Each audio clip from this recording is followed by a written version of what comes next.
have solo live, multi-guest live, gaming live, audio live, and the private live. First, we have solo live. So this is usually the best one to use when you become a big host. So dito kayo makakapag-live ng solo at mas showcase nyo lahat ng talent nyo. For example, singing, dancing, cosplaying, makeup tutorial, cooking, and marami pang iba guys. Or pwede din namang makipagkwentuhan lang kayo sa mga viewers na papasok.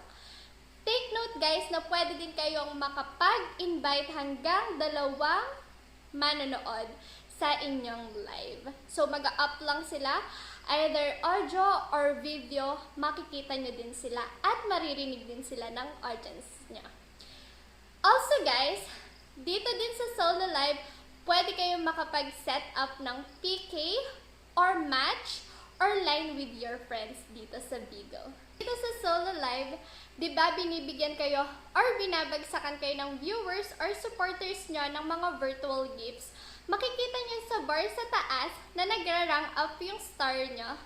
And doon nyo makikita yung accumulated numbers of beans or gifts na nare-receive nyo.